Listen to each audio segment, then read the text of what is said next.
Hey guys, happy Saturday to everybody. Long time no see. I know. People wonder, what have you been doing? Where you been? Why haven't you been making videos? And I apologize. I have been, again, MIA a bit. I'll explain why. And also I'm going to get off my chest something that's really been bugging me. I wasn't even going to talk about it, but I'm like, meh, why not? I don't know. I feel like it'll feel better if I rant a little bit. I'll try not to make this a rant video, but it might be a rant video. But here's Monroe. She's in the snoo. I'm still absolutely loving the snoo, by the way. It's literally, it's so beautiful. It's so soothing. I love it. Thoroughly enjoying it. As you can see, Monroe is also loving it. She's back in my favorite sleeper. It's always so hard to take her out of this because it's just, I love it on her so much. It's that little kitty sleeper set from Gymboree, vintage at this point, with some matching scratch mitts and just swaddled in her Menudis pink, delicate pink blanket with the white star. So it's all like part of the blanket, but it's my favorite blanket to swaddle a baby in, that's for sure. So we're just gonna focus on Monroe while I make this video and chat with you guys. So first off, I've been MIA for a multitude of reasons. Work has been busy. I was sick. It took me forever to get over being sick. Just lingers. I have sinus issues, so that just always adds to it. So yeah, fun times. So we'll compile that along with, I'm feeling a bit disappointed with the hobby right now. I won't lie, and that's what I'm going to talk about. So there's been a big disconnect of wanting to actually be engaged in the community, engaged in the hobby. I haven't felt the urge to want to make videos. I just feel meh. And I think there are several reasons for that. I have some personal things going on in my personal life that I, of course, will not be disclosing, but that always adds to things. When you're going through things personally, it definitely makes it harder to want to be engaged in a hobby that you find fun and all of the lightheartedness. At least for me, it's a bit of a struggle for me. So I tend to tune out when I have anything personally going on. So that's a big part of it, but also a big key factor of why I feel quite not engaged and not so happy with the reborn hobby, so to speak, is that I've been watching over a long period of time the level, quality of, I'm referencing silicone only here, not vinyl reborns, silicone dolls. I follow both, but I mostly follow silicone artists, silicone painters. That's, you know, my area of the most love, I guess you could say, my biggest interest, because I love the medium. I will always choose a silicone if I can over a vinyl reborn in my collection. It's just what I find the most appealing. And so that leads me to kind of get into this, why I'm disheartened, I'm disappointed, I'm let down at the quality of silicone dolls and work being released currently. Now I'm going to exclude Claire Taylor from that because I absolutely love the Cookie sculpt, the current edition she's working on. So that's with the exclusion of Claire.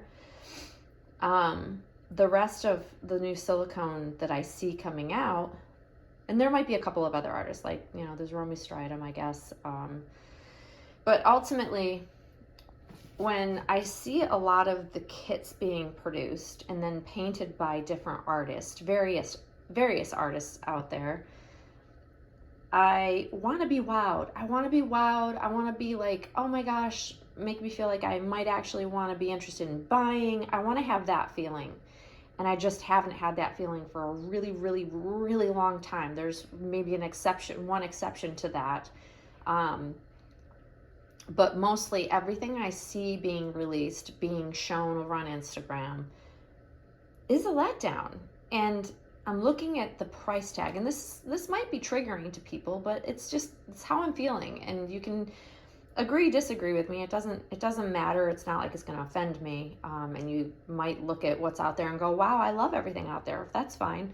But I'm sharing with you from a different perspective, from a collector that's had, the gamut of silicone dolls over the years in my collection. And I want to see new innovative things. I want to see better painting techniques. I want to see dolls that don't immediately have to go back to their artists because of paint and matting issues. And that's exactly what I'm seeing over and over again. Brand new dolls going back to their original artist because there's issues with the paint. And when you spend upwards of above $5,000-$6,000 for a silicone doll, it should not leave the artist's hands with a paint or matting issue. It just should not happen when you're asking that amount of money for your work. And more so than not, it has become quite clear to me because I follow a lot of artists, I follow a lot of collectors, and I am part of reborns.com, and I see these dolls by a lot of these artists going up for sale literally days and weeks after someone's gotten them. And then what do I see on reborns.com? I don't see open discussion or open disclosure that there's an issue with the doll. Yet I can see in the pictures, because a lot of times they'll post the pictures, the original artist's pictures in the for sale ad, and then their own, and you can see there's issues. You can see it. If you look closely, you can see it. And if you don't look closely and you're buying those dolls, you're buying someone else's problem. And unless you ask specifically, they're not always disclosing it, even when you ask if it's had issues or having issues. Some will disclose it, but you have to ask. But they don't openly say, oh, doll's peeling, doll's had issues, it's had to go back to the artist. And to me, that's crazy, because the amount of money that people are paying for these silicone dolls is a lot. And I just don't know where we've gone wrong. And I'm starting to feel like it has to do with collectors being afraid to speak up. I've talked about this before, but I think this is a huge part of it. Collectors don't want to offend the artist. They don't speak up and say, this artist sold me a doll that had issues right off the bat. And they just sell it on quietly. And nobody is more aware that the artist has issues with their paint and matting holding up. And that's important for other collectors to know. Full disclosure, I have gone on over the many years I've been making videos, and I have disclosed who I've had issues with in artists' work I've had issues with. Specifically, it's been mostly about silicone because it's the more tricky of the mediums to really get a hold of and nail down and get a good process so that it really stands the test of time.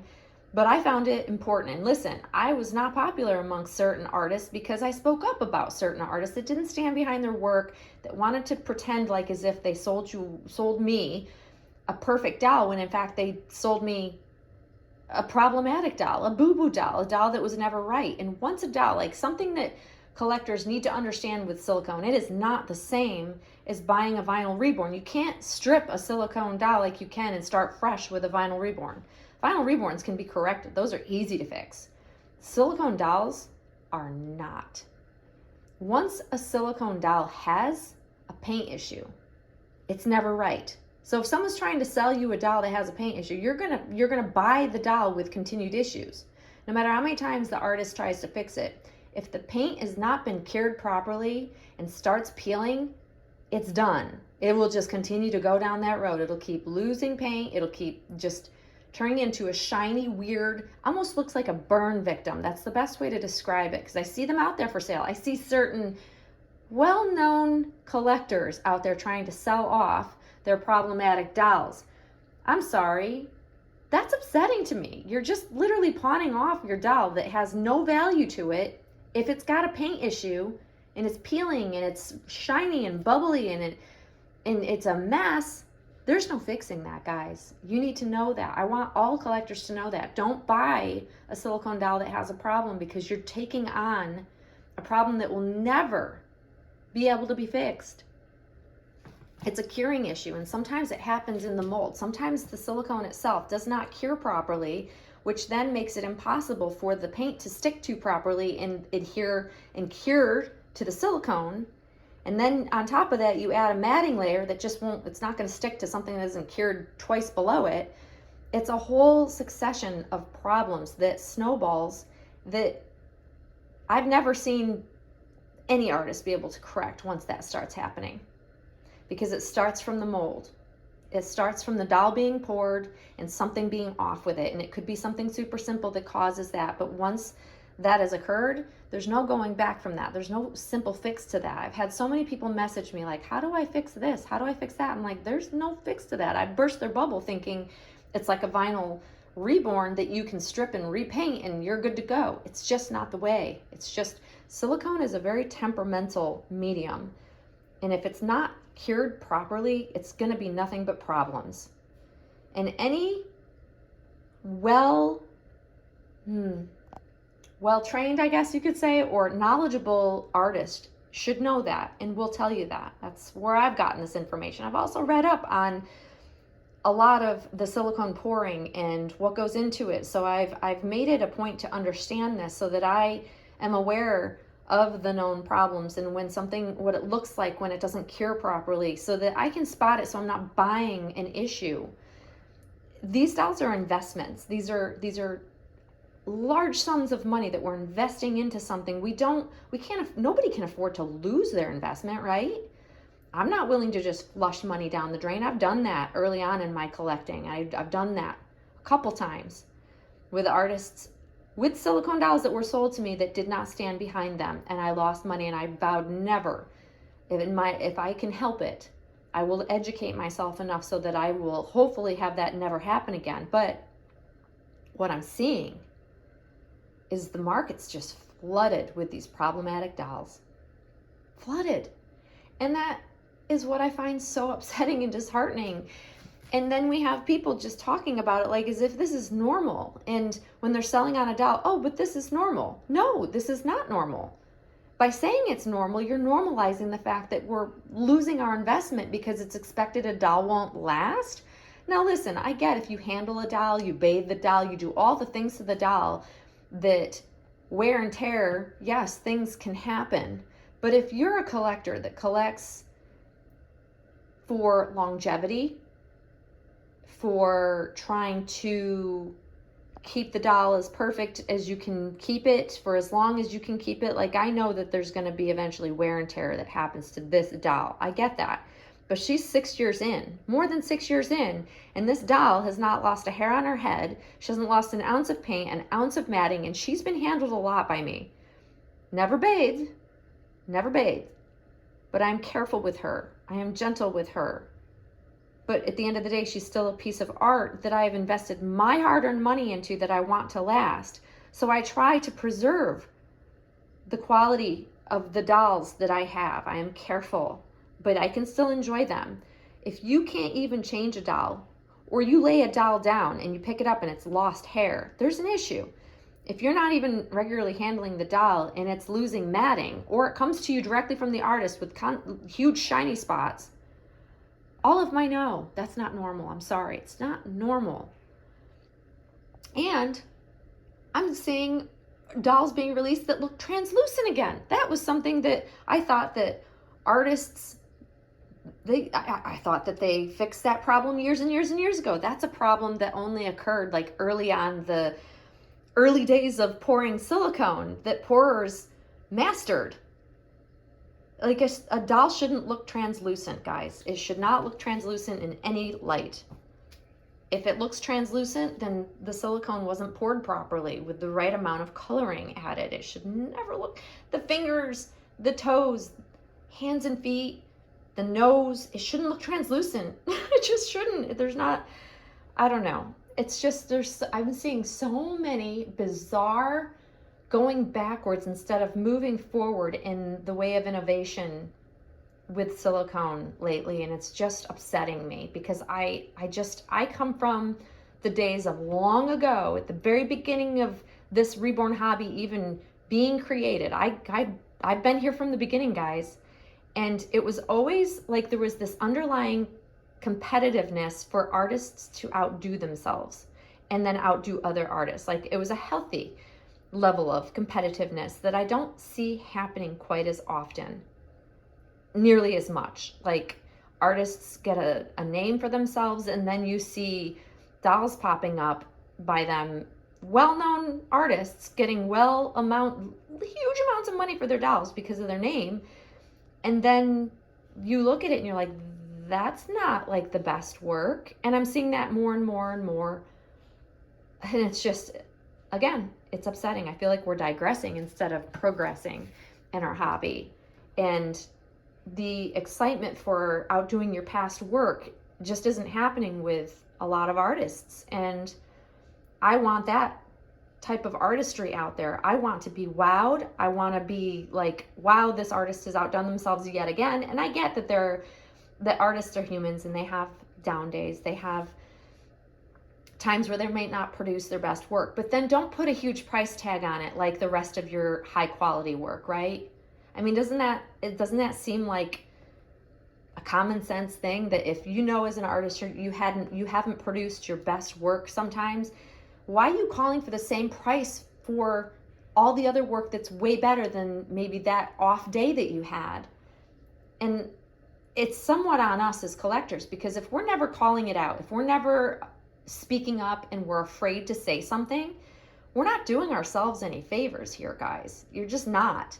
Artists need true, honest, kind, but honest feedback from collectors. We are what drives this hobby forward. Collectors who are willing to spend their money are what drive this hobby forward in a way that continues to produce and grow and pushes artists to want to create better and better works of art every time. But if we never tell them, how would they know? How would they know? I mean, they should know what's really, really good versus what's not as good as some of their past work. But sometimes maybe they just don't. And I think that it's up to us as collectors, especially if you have a voice, you have a platform. I think it's important to be honest with artists. Especially if you get a doll that's problematic, you need to be honest about it. And I think it falls back to us collectors to be more vocal, even though it's scary. Trust me, I've been there. I don't want to offend anybody. I don't want to upset anybody. But if I truly get a doll from an artist, especially directly from an artist, and it's subpar, we should be talking about it. I should be sharing it, because I'm just allowing another collector to fall into buying a doll that's less than what it should be from the same artist if I had a problem from it or from that person. I hope that makes sense. Like, I just feel like it's like somewhat of our duty as collectors to make this come full circle. You know, we drive artists' work. If we as collectors say, hey, this wasn't the greatest and I think that something needs to change, then maybe things will change. So that's kind of where I'm at, guys. It's been a struggle. I've hemmed and hawed about, do I talk about this? Because again, I don't mean to talk about things to upset people, but sometimes I think it's important to speak up. I think it's important to say things that are happening, because until someone speaks up, people just keep wasting their money. And I just hate, with all of my passion, wasting money or seeing someone else waste money on a doll. If I can help prevent that or bring knowledge, awareness, so that everybody can make a better investment, so you're not losing money on the dolls we buy. I think that's really important. So that's my rant. I'm going to step myself right off my soapbox.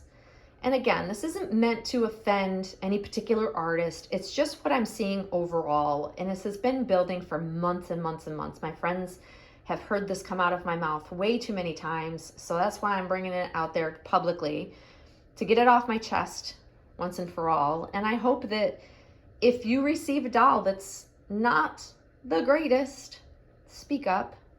At least tell the artist. And if the artist isn't willing to fix it, then maybe talk about it publicly. I mean, always go to the artist, and most artists will try to fix it, but with silicone, it's a tricky thing. Usually if there's an issue that's already happening, brand new, it's going to continue, and it's probably not going to be solved with, you know, some more matting. But I think it's important to have productive feedback, honest feedback, so that artists can continue producing and really putting out their best work always. So that's my spiel, guys. I'm going to leave it there. Little Monroe, sweet as ever, and I'm sorry for my absence. I'm hoping I'll find the motivation and want to come back on and make more videos for you guys. But as always, thank you for reaching out and checking on me when I go absent and MIA. I appreciate that. So I hope you're all having a great Saturday, and you'll see us very soon, guys. Thanks for watching. Bye-bye.